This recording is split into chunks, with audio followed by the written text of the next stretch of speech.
Visakhapatnam steel ప్లాంట్లో steel melting షాపులో జరిగిన ఈ ప్రమాదంలో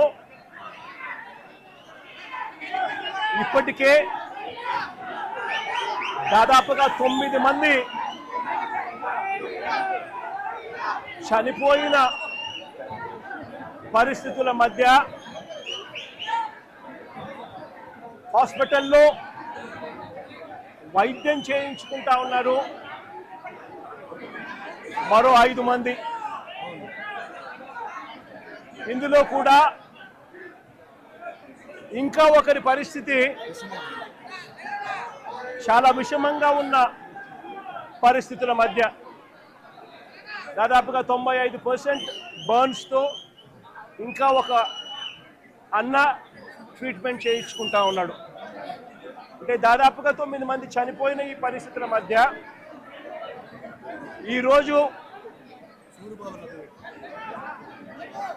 ఇక్కడ ఇలాంటి తరుణంలో మాట్లాడవలసి వస్తూ ఉంది. ఇవాళ నేను కొన్ని సూటిగా ప్రశ్నలు అడుగుతా ఉన్నా. మానవత్వం ఏమాత్రం ఉన్నా కూడా రాష్ట్ర ప్రభుత్వాన్ని, కేంద్ర ప్రభుత్వం కూడా కేంద్ర ప్రభుత్వం మీద ఒత్తిడి కూడా తీసుకొని వచ్చి మంచి జరిగించమని చెప్పి రాష్ట్ర ప్రభుత్వాన్ని కూడా గట్టిగా కోరుతా ఉన్న పరిస్థితులు. ఈరోజు అందరం కూడా ఆలోచన చేయాలి.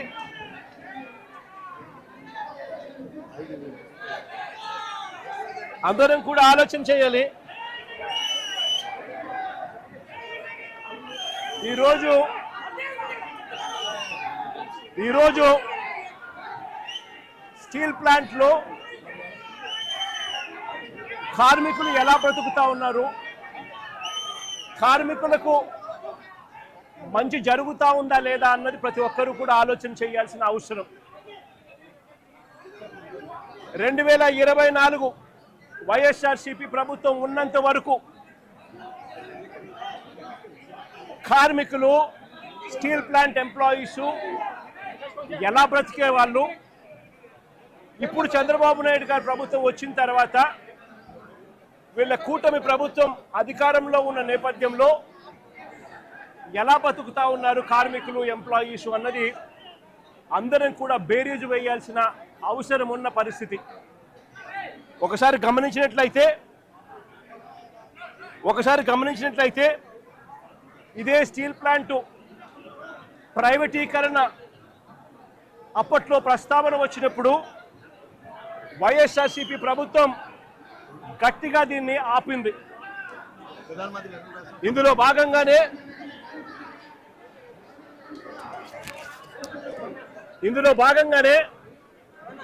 అప్పట్లో 2021 మార్చి 9వ తారీఖున ప్రధానమంత్రి గారికి లేఖలు కూడా రాశాం. ఎట్టి పరిస్థితిలోనూ స్టీల్ ప్లాంట్ ప్రైవేటైజేషన్ జరగకూడదు, ఈ ప్లాంట్ను నిలబెట్టగలిగే పరిస్థితికి వివరిస్తూ ఏ రకంగా చేస్తే ఈ ప్లాంటు నిలబడగలుగుతుంది అని చెప్పి సలహాలు ఇస్తూ ప్రధానమంత్రి గారికి లేఖ కూడా రాశాం. 9వ తారీఖున లేఖ రాశాం.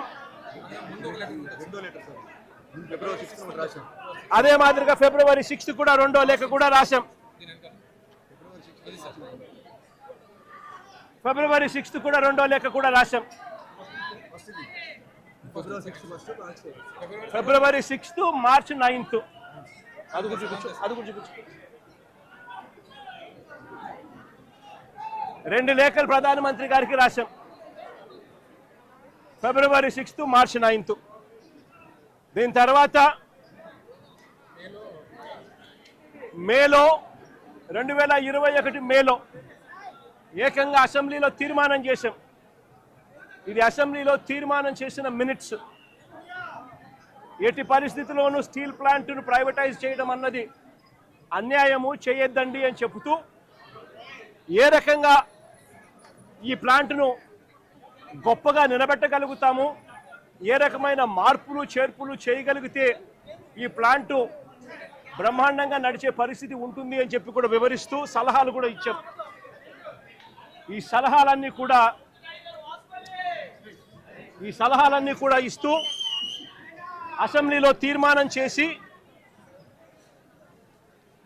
therefore the house unanimously resolves to oppose the decision of the government of India on strategic disinvestment of government of India's shareholding in RINL Visakhapatnam along with the management control by way of privatization. Also resolve to request the government of India to consider the measures suggested by the Honorable Chief Minister of Andhra Pradesh in his letter dated 6th February 2021 and 9th March 2021 to make RINL profitable and remain the pride of Telugu people and the state of Andhra Pradesh. ఈ మాదిరిగా అసెంబ్లీలో తీర్మానాలు సైతం చేసి ప్రైవేటైజేషన్ను అడ్డుకోగలిగాం, ఆపగలిగాం, ఎంప్లాయీస్కు తోడుగా నిలబడగలిగాం. అంతేకాదు ప్రధానమంత్రి గారు విశాఖపట్నం వచ్చినప్పుడు నవంబర్ 12, 2022 సాక్షాత్తు ప్రధానమంత్రి గారి సమక్షంలోనే ప్రైవేటైజేషన్కు ఆపండి అని చెప్పి కూడా ప్రధానమంత్రి గారిని కోరడం కూడా జరిగింది. పబ్లిక్ మీటింగ్లో ప్రధానమంత్రి గారి సమక్షంలోనే. నేను చెప్తా ఉన్నా, ఆ వాలెట్కి వైఎస్ఆర్ కాంగ్రెస్ పార్టీ అంత గట్టిగా ఎంప్లాయీస్కు తోడుగా ఉన్నది కాబట్టి, అంత గట్టిగా నిలబడింది కాబట్టి ఆ రోజు 28,000 మంది ఉద్యోగస్తులు పనిచేస్తూ ఉన్నారు వైఎస్ఆర్ కాంగ్రెస్ పార్టీ ప్రభుత్వం దిగిపోయే నాటికి. నేను అడుగుతా ఉన్నా, ఈరోజు పరిస్థితి ఏమిటి అనంటే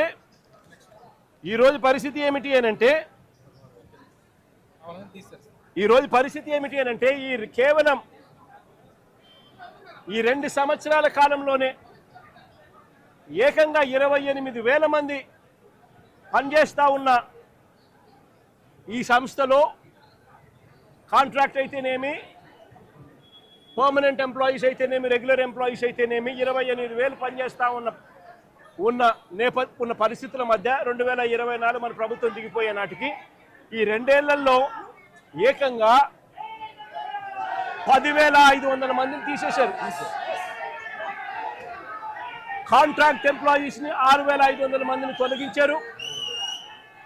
విఆర్ఎస్ ప్రకటించి బలవంతంగా విఆర్ఎస్ తీసుకునేట్టుగా ఒత్తిడి తీసుకొస్తూ మరో 1,800 మందిని తప్పించారు. రిటైర్ అయిపోయిన వాళ్ళు మరో 2,500 మంది, దాదాపుగా 10,500 మందిని ఈ 2 ఏళ్లలోనే తొలగించడం జరిగింది, తీసేయడం జరిగింది. ఈ రకరకాల కారణాల వల్ల ఈరోజు ఎంప్లాయీ స్ట్రెంత్ కేవలం 17,000కు మాత్రమే 16,000కు మాత్రమే పడిపోయి ఉన్న పరిస్థితులు. ఆశ్చర్యం ఏమిటి అనంటే ఈ 16,000 మంది ఎంప్లాయీస్ను పరిస్థితి ఎలా ఉంది అని చెప్పి కూడా ఒకసారి గమనించినట్టయితే 4.5 నెలల జీతాలు పెండింగ్, 4.5 నెలల జీతాలు పెండింగ్. మరో వంక ఎప్పుడూ చూడని విధంగా, దేశంలో ఎక్కడ జరగని విధంగా మొట్టమొదటిసారిగా ఉద్యోగస్తుల జీతాలు ప్రొడక్షన్ లింక్డ్ ప్రొడక్షన్ లింక్డ్ జీతాలకు ముడిపెట్టారు. అంటే ప్రొడక్షన్ ఈ మేరకు వస్తేనే మీకు ఈ మేరకు జీతాలు వస్తాయి, ప్రొడక్షన్ ఈ మేరకు రాకపోతే మీకు జీతాలు ఈ మేరకు రావు అని చెప్పి మొట్టమొదటిసారిగా జీతాలు ప్రొడక్షన్ లింక్డ్ జీతాలు ఇవ్వడం కూడా ఈ 2 ఏళ్లలోనే మొదలైంది. నిజంగా దేశంలో కూడా ఎక్కడ జరగదు. ఎవరైనా పర్మనెంట్గా ఎంప్లాయీ ఎక్కడైనా ఉన్నా వాళ్లకు జీతం ఎంత ఉంటే అంత జీతం ఇస్తారు. ఇక్కడ మాత్రమే ప్రొడక్షన్ ఇంత ఉంటేనే జీతం మీకు ఇంత వస్తుంది అని చెప్పి చెప్తా ఉన్న పరిస్థితులు ఇక్కడ మాత్రమే చూస్తూ ఉన్నాం. మొట్టమొదటిసారిగా ఈ 2 ఏళ్లలోనే, అంతకు ముందు వరకు వైఎస్ఆర్సీపీ ప్రభుత్వం ఉన్నంత వరకు ఎంప్లాయీస్కి క్వార్టర్స్లో కరెంటు బిల్లు 50 పైసలు మాత్రమే వసూలు చేస్తూ ఉన్న పరిస్థితి. ఈ 2 ఏళ్లలో ఈ ప్రభుత్వం వచ్చిన తర్వాత ఏకంగా కరెంటు బిల్లు యూనిట్కు ₹8.50 పెంచారు. అంటే ఎంప్లాయీస్ క్వార్టర్స్ ఖాళీ చేసి వెళ్ళిపోమని చెప్పి ఎంప్లాయీస్ మీద ఒత్తిడి తీసుకొచ్చి ఇంకొక కార్యక్రమానికి శ్రీకారం చుట్టారు. ఎంప్లాయీస్కి ఎవరికి కూడా ఈ 2 సంవత్సరాల కాలంలో ఇంతవరకు no bonus, no medical facilities, no HRA, no LTC, no ఎల్ఎల్టీసీ,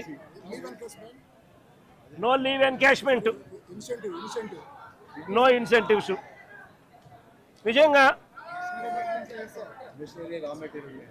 ఈ మాదిరిగా ఎంప్లాయీస్ను దారుణమైన పరిస్థితిలో ఇవాళ ఇక్కడ ఉద్యోగాలు చేసే పరిస్థితిలోకి వచ్చినారు ఈ 2 ఏళ్లలోనే. ఆశ్చర్యం కలిగించే విషయం ఇంకోటి ఏమిటంటే 11,440 కోట్ల ప్యాకేజ్ ఇచ్చినాము అని చెప్పి నిన్న ఈ మధ్యకాలంలో మంత్రులు వచ్చిన వాళ్ళు, చంద్రబాబు నాయుడు గారు సుపుత్రుడు ఇంకా ఇతరాతర మంత్రులు ఎవరైతే వచ్చినారో వాళ్ళంతా కూడా మాట్లాడడం జరిగింది.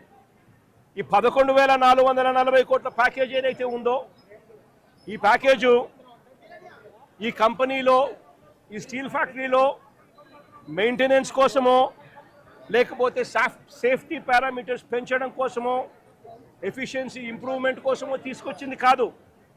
ఈ 11,440 కోట్ల ప్యాకేజ్ ఇచ్చింది ఎందుకు అని అంటే విఆర్ఎస్ పంపించడం కోసం, జిఎస్టీ బకాయిలు కట్టించుకునే దానికోసం, బ్యాంకు లోన్లు కాస్తో కూస్తో తగ్గించుకునే దానికోసం, దీనికోసం ఖర్చు చేసేందుకు ఈ ప్యాకేజ్ ఇచ్చారే తప్ప దీంట్లో సేఫ్టీ పారామీటర్స్ని పెంచేందుకు కానీ, మెయింటెనెన్స్ కోసం కానీ, ఎంప్లాయీస్ బాగోగుల కోసం కానీ వీటి కోసం కాదు ఇచ్చింది ఈ ప్యాకేజ్. ఇంకా ఆశ్చర్యకరమైన విషయం ఏమిటి అని అంటే ఇప్పుడు జరిగిన ఈ ఇన్సిడెంట్ నిజంగా అన్నిటికన్నా బాధ కలిగిస్తుంది. ఎందుకనంటే ఒక ఘటన జరిగింది. ఆ ఘటన ఎందుకు జరిగింది అని చెప్పి చూస్తే ఈ ఘటన ఎంప్లాయీస్కి సంబంధించి ఎటువంటి దోషము లేదు, ఎంప్లాయీస్ చేసిన తప్పిదం ఎక్కడా లేదు. మరి ఈ ఘటన ఎలా జరిగింది అని అంటే ఈ లిక్విడ్ మెటల్ అనేది ఏదైతే ఉందో అది బకెట్లలో పోసి ట్రాన్స్పోర్ట్ బకెట్లలో పోస్తూ ఉన్న ఈ లిక్విడ్ మెటల్ ఏదైతే ఉందో ఆ లిక్విడ్ మెటల్ అన్నది పొంగి బ్లాస్ట్ అయ్యి దానివల్ల చనిపోవడం జరిగింది. మరి ఎందుకు ఈ పాట్లో పోస్తూ ఉన్న ఈ లిక్విడ్ మెటల్ ఎందుకు బ్లాస్ట్ అయింది అని అంటే మిక్స్ ప్రాబ్లం ఉంది. మిక్స్ సరిగ్గా చేయకపోవడము, రా మెటీరియల్ సరిగ్గా కలపకపోవడము, రా మెటీరియల్లో కాస్తో కూస్తో ఇన్ఫీరియారిటీ ఉండడము, వాటిని సరిగ్గా కలపకపోవడం వల్ల రా మిక్స్లో ప్రాబ్లం వల్ల ఈ బ్లాస్ట్ అనేది ఈ రిన్సింగ్ సమస్యలు వీటి అన్నిటి వల్ల ఎంప్లాయీకి అనేది ఎక్కడ తప్పు లేకపోయినా కూడా బ్లాస్ట్ జరిగి ఈ ఇన్సిడెంట్ చోటు చేసుకుంది. నేను అడుగుతా ఉన్నా, ఇలాంటి ఘటనలో మానవత్వం చూపించాల్సిన చోట, హ్యూమానిటీ చూపించాల్సిన చోట ఈ రాష్ట్ర ప్రభుత్వాలు, ఈ కేంద్ర ప్రభుత్వాలు వీళ్ళు స్పందిస్తూ ఉన్న తీరు నిజంగా నిజంగా అమానవికంగా ఉంది, మానవీయంగా కూడా లేదు. ఆలోచన చేయమని అడుగుతా ఉన్నా నేను. ఇక్కడే ఇంకొక విషయం కూడా చెప్పాలి. నా పక్కనే పేరేం పేరమ్మా? మీ పేరేం పేరు? నా పక్కన ఇక్కడే భాగ్యశ్రీ అని ఓ బాధితురాలు. ఈ బాధితురాలు వాళ్ళ నాన్న పెంటయ్య అన్న. ఇది జరిగి 14 నెలల కిందట జరిగింది. ఇది 14 నెలల కిందట ఇక్కడే ఇదే ఫ్యాక్టరీలోనే ఈ మాదిరిగానే ఘటన జరిగిన పరిస్థితుల మధ్య పెంటయ్య అన్న చనిపోవడం జరిగింది. పెంటయ్య అన్న employee number photo photo photo photo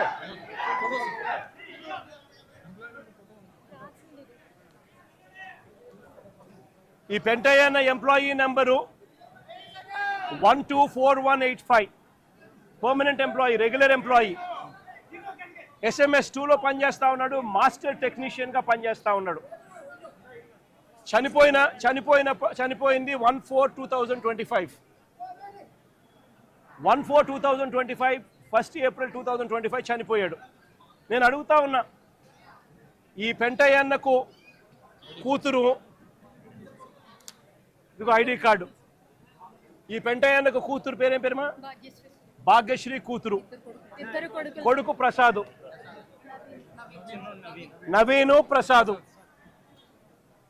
చనిపోయినప్పుడు ఉద్యోగాలు ఇస్తామన్నారు, నెలలోనే ఉద్యోగం ఇస్తామన్నారు, పిల్లలకు కాంపన్సేషన్ ఇస్తామని చెప్పినారు. ఇంతవరకు కాంపన్సేషన్ ఇవ్వాల, ఇంతవరకు జాబ్ లేదు. జాబ్ అడిగితే, కాంపన్సేషన్ అడిగితే నిర్దాక్షిణ్యంగా ఫైల్ పోయింది అని చెప్తా ఉన్నారు. నిజంగా ఆలోచన చేయమని అడుగుతా ఉన్నాం. ఇంత నిర్దయగా ప్రభుత్వాలు వ్యవహరించడం ధర్మమేనా అని అడుగుతా ఉన్నా.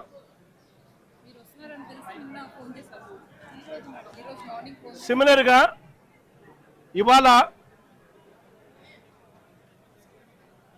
జరుగుతూ ఉన్న ఘటనలో దాదాపుగా ఇప్పటికే 9 మంది చనిపోయారు.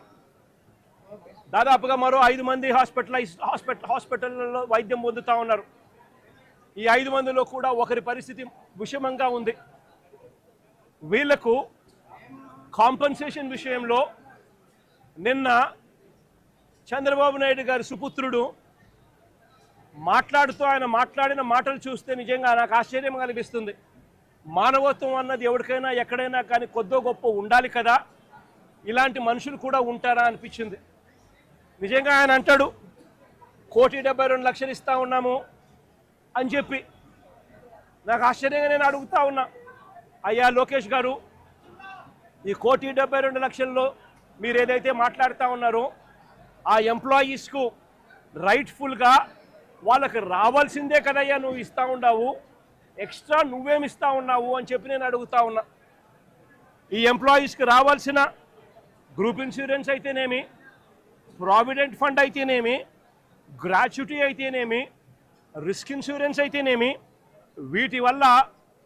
వీటి నేపథ్యంలో 1.45 crores వాళ్ళకే రావాల. ఆ తర్వాత కంపెనీనే మరో 25 లక్షలు ఇస్తూ ఉంది. అది కూడా విశాఖపట్నం స్టీల్ ప్లాంట్ కంపెనీయే ఇస్తూ ఉంది. కేవలం ప్రైమ్ మినిస్టర్ రిలీఫ్ ఫండ్ కింద కేవలం 2 లక్షల రూపాయలు అదనంగా ఎక్స్గ్రేషియా కింద వస్తూ ఉంది. రాష్ట్ర ప్రభుత్వం నుంచి 0 రూపాయి అంటే రూపాయి కూడా ఇవ్వడంలే. మరి నేను అడుగుతా ఉన్నా, ఇక 1.72 crores ఇంకొకటి నువ్వు ఇచ్చేదేందయ్యా బోడీ అని అడుగుతా ఉన్నా.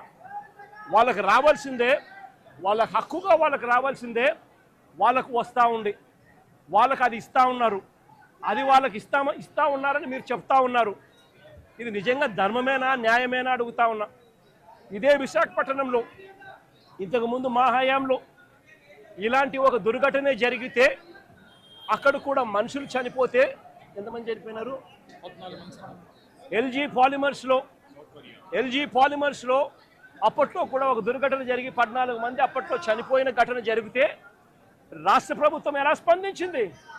వెంటనే ముఖ్యమంత్రి ఇక్కడికి వచ్చి, అంటే జగన్ ఇక్కడికి వచ్చి ఏకంగా ₹1 కోటి చనిపోయిన కుటుంబాలకు ఇచ్చి ఆదుకున్న పరిస్థితులు బహుశా దేశ చరిత్రలో ఎక్కడా కూడా జరగలేదేమో. ఒక్క ఆంధ్ర రాష్ట్రంలో జగన్ ముఖ్యమంత్రిగా ఉన్నప్పుడు చోటు చేసుకున్న ఘటన. ఏకంగా ₹1 కోటి వాళ్ళకు ఇచ్చి ఆ కుటుంబాలకు తోడుగా ఉండి ఆ వాళ్ళ సభ్యులు చనిపోయిన వాళ్ళకు ఉద్యోగాలు కూడా మళ్ళీ ఆ కంపెనీలో ఇచ్చేట్టుగా వైఎస్ఆర్సీపీ ప్రభుత్వం అప్పట్లో అడుగులు ముందుకు వేసి చేయించింది. నేను అడుగుతా ఉన్నా, ఈరోజు ఈ ప్రభుత్వం చంద్రబాబు నాయుడు గారి ప్రభుత్వం స్పందిస్తూ ఉన్న తీరు నిజంగా ఎంత అన్యాయంగా ఉంది అని ఒక్కసారి మనస్సాక్షిని అడుక్కోండి మీరు అని చెప్పి నేను కోరుతా ఉన్నా. ఈ ప్రభుత్వాన్ని గట్టిగా డిమాండ్ చేస్తూ ఉన్నాం. వాళ్ళకి రావాల్సింది వాళ్ళకి ఇప్పించడంలో నీ గొప్పతనం ఏమీ లేదయ్యా. వాళ్ళకి రావాల్సిన కోటి 72 లక్షలు కోటి 72 లక్షలు ఏదైతే ఇస్తా ఉన్నారో, 1,45 లక్షలు వాళ్ళకి రావాల్సింది ఏదైతే ఇస్తా ఉన్నారో అది గొప్పతనం. నీ గొప్పతనం ఏమీ కాదు. కంపెనీ నుంచి కేవలం 25 లక్షల రూపాయలు మాత్రమే ఆ ఎంప్లాయీస్కు వస్తూ ఉంది. ఈ నేపథ్యంలో నేను చెప్తా ఉన్నాను, అయ్యా అప్పట్లో వైసీపీ ప్రభుత్వంలో ఉన్నప్పుడు ఏ రకంగా అయితే ₹1 కోటి ప్రతి కార్మికుడికి ఇచ్చి తోడుగా ఉన్న నేపథ్యం పరిస్థితులు ఏ రకంగా జరిగాయో అదే మాదిరిగా ప్రతి ఎంప్లాయీకి మేము ఇంతకుముందు చేసి చూపించినాం. మేమేదైతే చేసి చూపించినామో అదే మిమ్మల్ని కూడా చేయమని అడుగుతా ఉన్నాం. మేమేమి ఎక్కడా కూడా అన్యాయంగానో లేకపోతే మేము చెయ్యనిది మిమ్మల్ని చేయమని చెప్పి అడగడమో చెడగడంలా మేమేదైతే చేశామో అదే చేయమని అడుగుతా ఉన్నాం. వెంటనే వాళ్లకు ఈ 1,45 లక్షలకు అదనంగా వాళ్ళకి ఏదైతే వస్తూ ఉన్నదో దాంట్లో నీ ప్రమేయం ఏదైతే లేదో వాళ్ళకు సంబంధించిన group insurance, provident fund, gratuity, risk insurance ఈ రూపేణ వాళ్ళకు వస్తూ ఉన్న 1,45 లక్షలు ఏదైతే వస్తూ ఉందో దానికి అదనంగా మరో ₹1 కోటి ఖచ్చితంగా వాళ్ళకి ఇవ్వాలి. వాళ్ళ కుటుంబ సభ్యులకు కూడా అదే మాదిరిగా ఉద్యోగాలు కూడా వెంటనే ఇవ్వాలని కూడా కోరుతా ఉన్నాం. అదే మాదిరిగా నా పక్కన చెల్లి భాగ్యం ఇక్కడే ఉంది.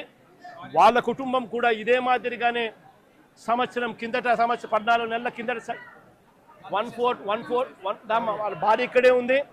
1/4/2025లో చనిపోయిన పెంటయ్యన్న కుటుంబానికి కూడా ఇదే ప్యాకేజ్ కూడా వాళ్ళకు కూడా వర్తింపచేసి వాళ్ళ కుటుంబానికి కూడా ఇదే మాదిరిగానే ఆదుకోవాలి అని చెప్పి రాష్ట్ర ప్రభుత్వానికి, కూటమికి ఇద్దరికీ కూడా గట్టిగా వీళ్ళిద్దరికీ కూడా చెప్తా ఉన్నాం.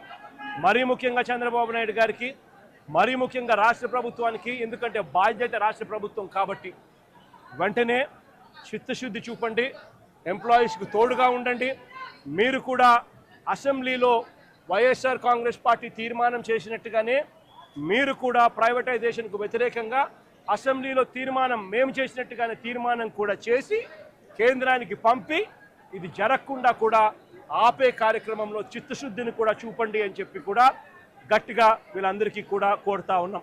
ఇదొకటే కాదు, మేము ఇంత అడుగుతా ఉన్నా కూడా చంద్రబాబు నాయుడు గారి ప్రభుత్వంలో ఎక్కడైనా మానవత్వం లేక ₹1 కోటి ఇవ్వాల్సిన చోట వాళ్ళకు ఇవ్వని పరిస్థితి ఎక్కడైనా ఉంటే మాత్రం ప్రతి బాధితుడికి చెప్తా ఉన్నా, ప్రతి అక్కకు, ప్రతి చెల్లెమ్మకు, ప్రతి బాబుకు చెప్తా ఉన్నా, బాధపడాల్సిన పనుల కొంచెం ఓపిక పట్టండి. దేవుడి దయతో మన ప్రభుత్వం వచ్చిన వెంటనే ఒక నెల తిరక్క మునిపే ₹1 కోటి రాష్ట్ర ప్రభుత్వం తరపు నుంచి వీళ్ళకి ఇచ్చి ఆదుకుంటామని చెప్పి ఖచ్చితంగా చెప్తా ఉన్నాం. అందులో మీకు కూడా ఉంటారు తల్లి, అందులో మీ కుటుంబాన్ని కూడా ఖచ్చితంగా అది వర్తింపజేసేట్టుగా కూడా చేస్తామని కూడా చెప్తా ఉన్నా. కాబట్టి అందరం కూడా మానవత్వం చూపాలి అని చెప్పి, మానవత్వం చూపుతూ ఆదుకోవాలని చెప్పి ఈ రాష్ట్ర ప్రభుత్వాన్ని గట్టిగా కోరుతా ఉన్నాం.